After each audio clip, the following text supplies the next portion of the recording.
Did you know that on your drive in this morning, Volvo probably saved your life more than once? Even if you drive a car from another manufacturer, Volvo, the purveyors of economical, safe cars from Sweden, have actually helped you out more times than, well, you'd care to mention. You don't know how? Well, time you got schooled.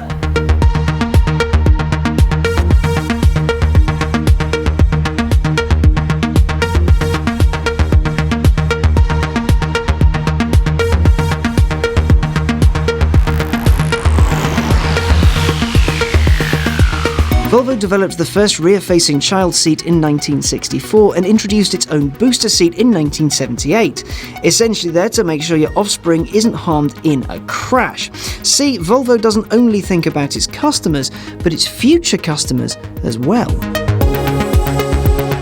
Before the side airbag appeared, crashes could result in occupants smacking their heads on bits of door or window, resulting in game-changing or even game-ending head injuries. Volvo's development, patenting and standardisation of these in the 90s has definitely helped reduce that. The problem with cars is that they're big bits of metal and occasionally are driven by idiots. The problem with pedestrians is that many of them believe traffic will stop for them at a moment's notice and they won't get hurt. Often this isn't the case and the two sadly meet. The one without a metal box covering them ends up braining themselves on a car's bonnet, windscreen and pillars until now. If a V40 like ours here and a Walker have a coming together, an airbag will go off under the bonnet, softening the blow to the hard metal bits and diverting any soft squidgy pedestrians to the comparatively softer windscreen. A good thing, if you like to leave survivors.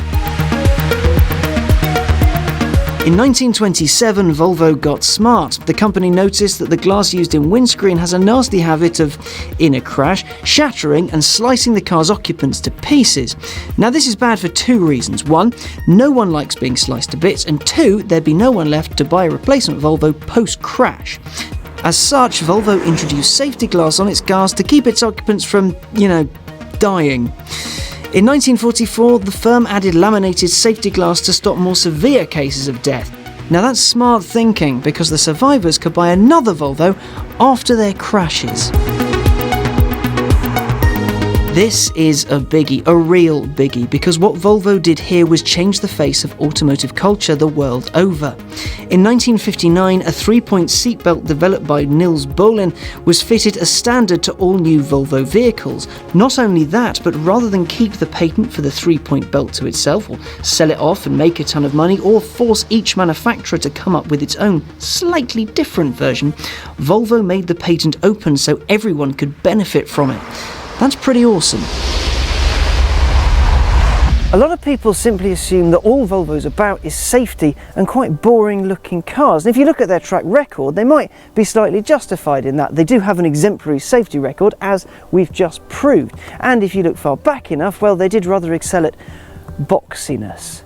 But they also forget that Volvo have recently become industry leaders in eco-driving. However, the new V40R design isn't just about safety and whatnot. As you can see, it's far from dull to look at. It's quite aggressive, if anything. And this T5 version, well, it's rather special.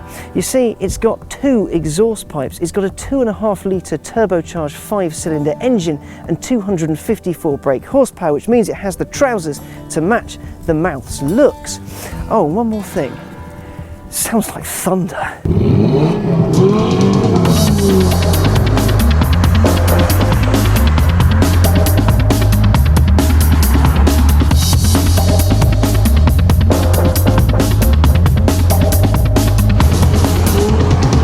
Its massive power means that this slice of Swedish pie will hit 62 miles an hour from rest in just 6 seconds, and it'll do 155 miles an hour. In a Volvo? A nice, safe, efficient Volvo? Nah. Yes, actually.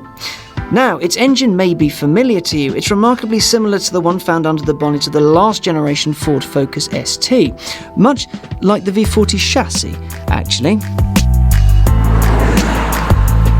The ride is rather lovely. It's not too hard, it's not too soft. It's a little bit like the Goldilocks' porridge of rides, and there's a reason for that. You see, where other car companies have massive teams to sign off ride and handling and damping and things like that, Volvo's team for the V40 was tiny, and there was nothing by committee or anything like that.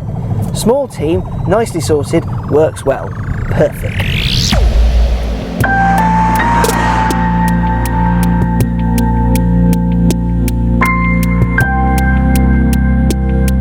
The T5 V40 isn't a traditional hot hatch though. It doesn't feel sporty, it's not a miniature touring car, it's better than that.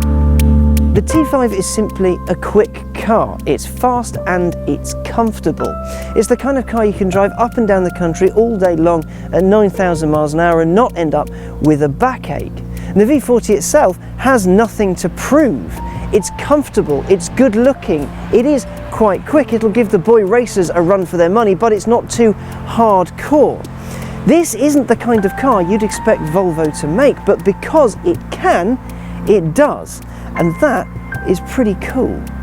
And after all, if your 250 brake horsepower does get you into trouble, at least you'll be safe in a crash.